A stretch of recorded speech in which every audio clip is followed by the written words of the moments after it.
இந்த வீடியோவில் ஒரு தூரமாக இருக்க கிளையை வந்து எப்படி கயிறு போட்டு இழுத்து கட்டுறதுன்றதுக்காக தொங்கிடும் இல்லைங்களா கிளை சிலதெல்லாம், அதை இந்த கிளையை இழுத்து கட்டுறதுக்காக இந்த மாதிரி ரெடி பண்ணியிருக்கேன். ஒரு சின்ன ஹேக் தான். இது மாதிரி கம்பி எடுத்து வளைச்சிக்காங்க, இதில் காமிச்சிருக்க மாதிரி வளைச்சிக்கோங்க. அதே மாதிரி இன்னொரு கம்பி எடுத்து இதில் முன்னாடி ஹூக் மாதிரியும் அந்த ஸ்லோப் எதுக்குன்னா அட்ஜஸ்ட் பண்ணுறதுக்கு தேவைப்படும். அதனால் ஸ்லோப்பாக வச்சு இந்த ஒரு குச்சியில் வச்சு கட்டிடுங்க.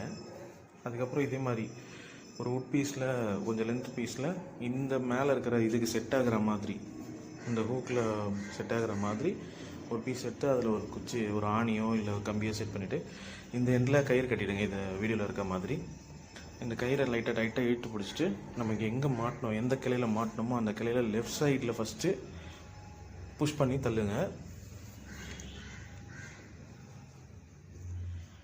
அதுலேருந்து ரிலீஸ் ஆகிட்டு திருப்பி அதுலேயே லாக் ஆகிடும். அதுக்கப்புறம் ரைட் சைடு அதை வந்து நீங்கள் புல் பண்ணுங்கள், இழுங்க.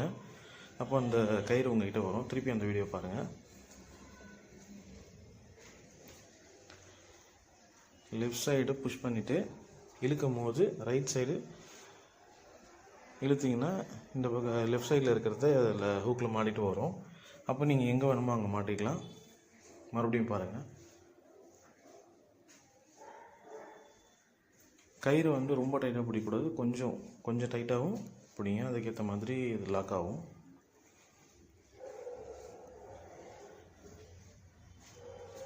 இப்போ இந்த கயிறு அப்படியே இழுத்து ரெண்டுத்தையும் சேர்த்த மாதிரி இருக்கணும். முதல்ல அந்த மரக்கரை எவ்வளோ தூரம் இருக்கோ அதுக்கேற்ற மாதிரி கயிறை ரெடி பண்ணிக்கணும். டபுள் மடங்காக ரெடி பண்ணிக்கணும். இப்போ அந்த மரத்துலேயே எப்படி அந்த கிளையை பிடிச்சி கட்டுறான்றதை பாருங்கள். அதே மாதிரியே அந்த கிளைக்கிட்ட கொண்டு போயிட்டு அதில் லாக் பண்ணிவிட்டு அந்த கயிறு அந்த கிளையிலேருந்து இந்த குச்சி மட்டும் இழுத்திங்கன்னா அந்த கயிறு போயிட்டு இந்த கயிறு வந்துகிட்டே இருக்கும். இப்போ உங்களுக்கு எங்கே லாக் பண்ணணுமோ அங்கே வச்சு லாக் பண்ணிக்க வேண்டியதுதான். அதாவது எங்கே கட்டணுமோ அங்கே கட்டிக்கலாம். இந்த வீடியோ பிடிச்சிருந்தா லைக் பண்ணுங்கள், சப்ஸ்கிரைப் பண்ணுங்கள், ஷேர் பண்ணுங்கள், கமெண்ட் பண்ணுங்கள். தேங்க்யூ.